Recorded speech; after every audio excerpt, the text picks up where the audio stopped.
Hey, so I'm back, and it's time for another Wind Down Wednesdays. Grab your drink and let's talk.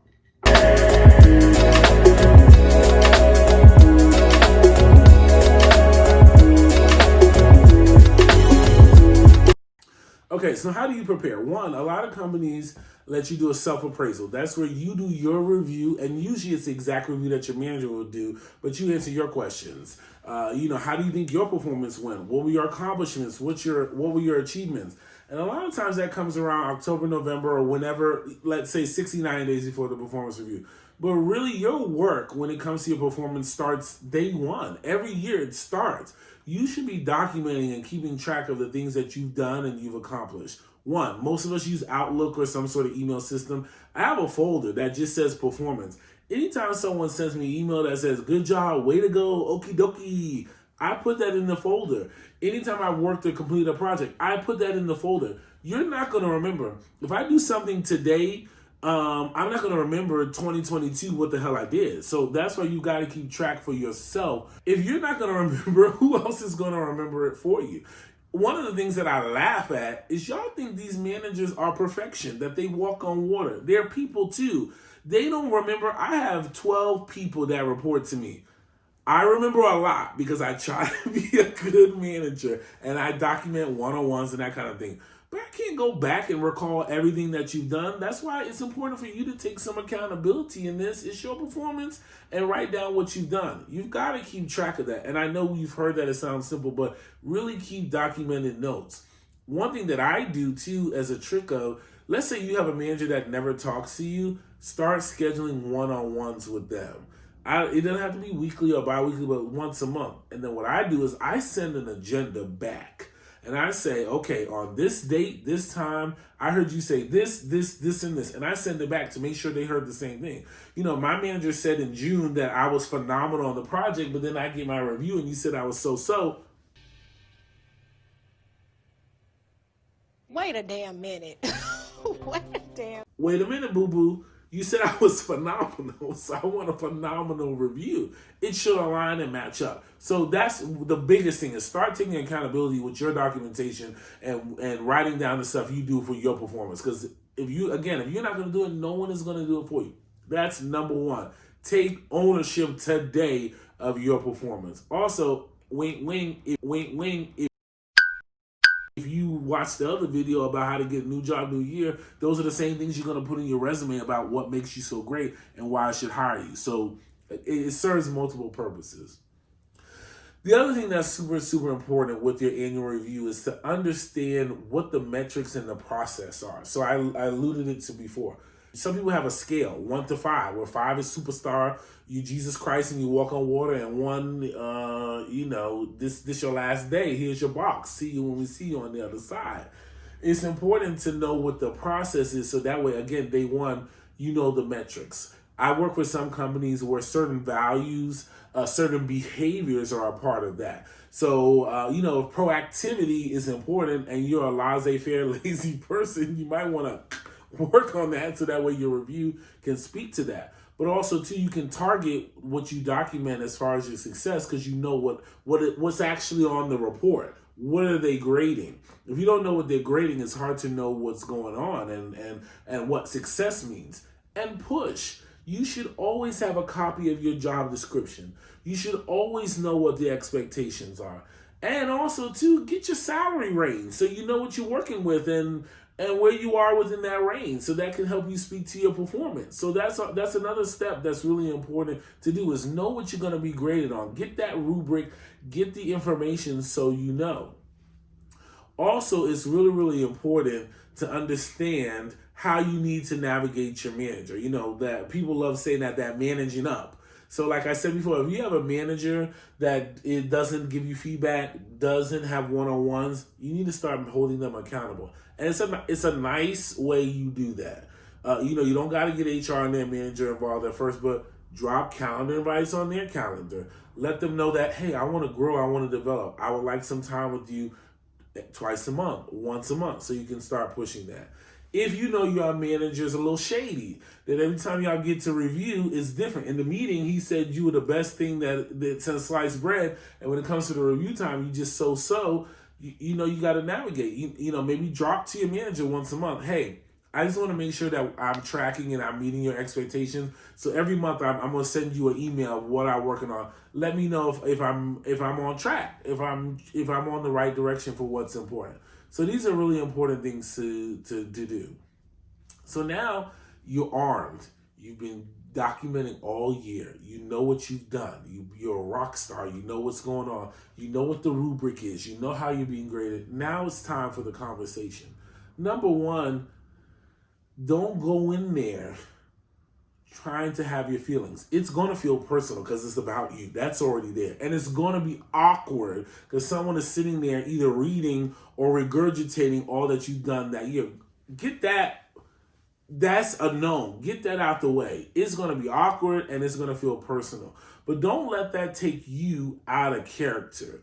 One of the things that I've always found is that even if someone's giving me negative feedback or even saying something that I don't like and it maybe gets tense or, you know, I'm starting to, you know, twist up my face because I don't like what they're saying, the calmer I am, that kind of really gives you the power in the situation. Because even if you hear something that you don't like in the situation, one, I almost never respond when I get negative feedback. If someone says, hey, Joseph, you know what, on this project, you could have done better, or hey, I got feedback from somebody and you have some opportunities here, I just listen and I take it in. I write down what they say because there's some truth in all feedback. Or there's some opportunity for you to be able to apply that in some work situation or situation that can help you. So you got to just take it in. And nobody likes somebody where you say, hey, you know what? On that project, you were 2 days. It was a good job, but you were 2 days late. You say, well, I was late because, you know, Susan didn't give me that report on time. People don't like that. And it just shows that you're not receptive to the feedback. Because if Susan didn't give you the report, you should have already been holding Susan accountable 2 months ago when the thing was due. So, you know, take ownership of what you can do.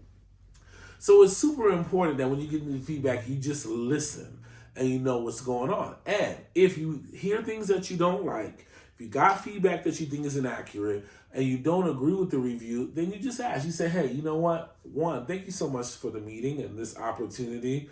I would like to have a follow-up. You know, I've pulled some things in my notes and I want to make sure that I really heard your feedback. So can I get a couple days or a week, whatever time you need, you know, to come back to you? That's super important. So that way, again, you're control of the conversation. Because what you want to do is you want to go back and all those points that you're disagreeing with, you want to have your evidence. You know, like a courtroom exhibit A, B, C, D. You want to be able to come back and be speaking from a point of information and not from a point of, oh, I'm in my feelings. So that's super important to do.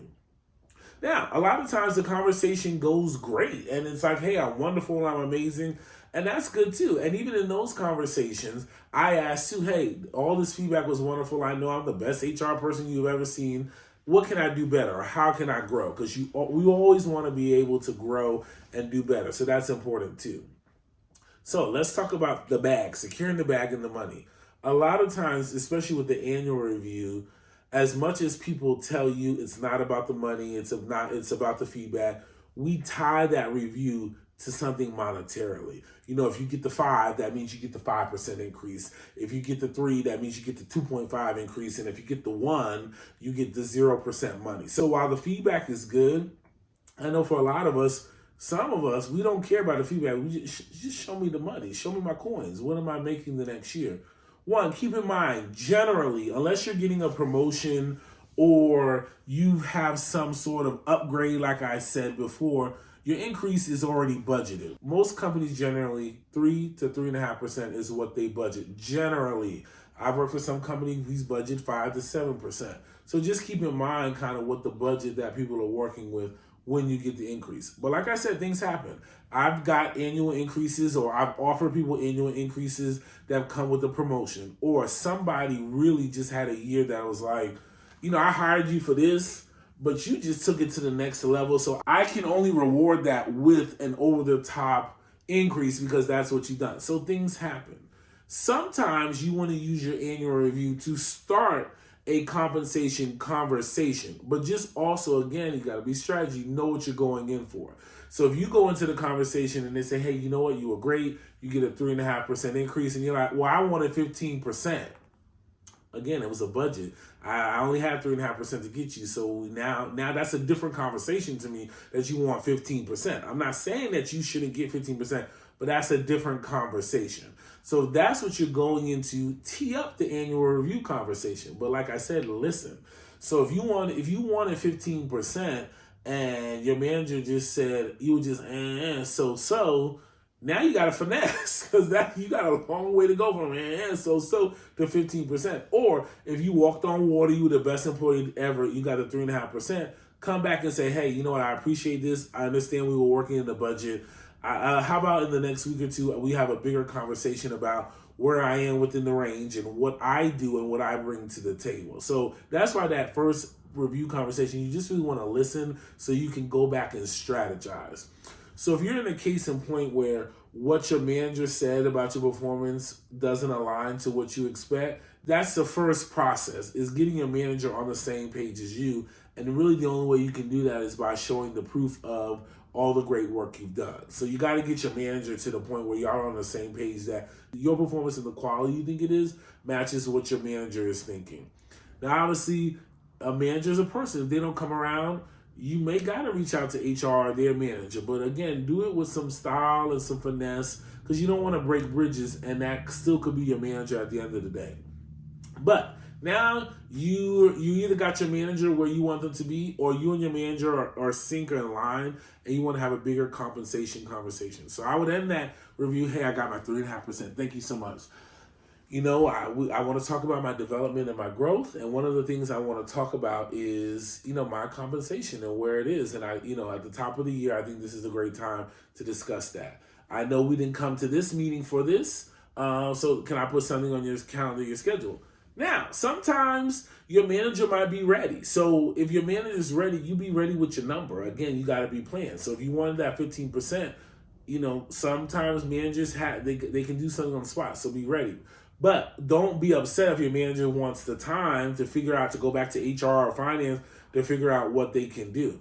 So then that's when you schedule the next conversation to talk about your bag and to talk about the money and to talk about the things that you want to do.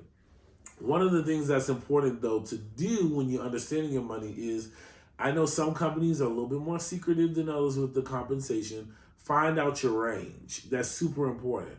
Again, anything is possible. I do want people to know that. So I don't believe in putting yourself in the box. But 9 times out of 10, what you're asking for has to be within the possibility of that range. So it's important to understand what's in that range. And understanding based on your years of experience, your years in that role, and your performance, where you should be within that range. If you've been in that same role for 5 years and you're a top performer, you're still at the very bottom, we need to have a conversation. And allow your job to have that conversation before you go in there saying, if I don't get this money, I'm going to be out next week. Let them have that opportunity. So if it gets there, unfortunately, you can say, wait a minute. I talked to you in January. I talked to you in February. This is where I need to be. You agreed that this is what I bring to the table. My salary has to reflect that. And if it doesn't, then you know what? New job, new year. Go back to that other videos to set yourself up for that new opportunity. So it's just important to go into that with the strategy, with the vision, and with the mindset. So again, a lot of information. One, I want you to comment. What are some of the things, what are your biggest fears when it comes to your performance review and your annual review? Comment. Put that in the comments below so we can kind of share and we can see that everybody kind of feels those same things. If you like the video, you like the information, go ahead, hit that thumbs up. And please, again, subscribe. I'm here winding down with you guys every single Wednesday. So I want to see you back every Wednesday, every week. I want to see you. A lot of information, but I hope this really gives you the tools so you can go into these conversations cool, calm, and collected, and feeling like you have the power and it's not just a surprise. That's really what I want. I hate when I hear people say, My review was a surprise. I didn't know what my manager was going to say. I didn't know what the conversation was going to be. I was sideswiped, or I was shocked, or I was caught off guard. I don't want that to happen. I want you to be armed with the information to go in these conversations and coming out with the outcome that you want. And if it's not the outcome that you want, sometimes you got to move on. But at least go into the conversation with your game plan so you can be successful and have a good conversation. So I'll see you back next Wednesday for our next wind down. Take care.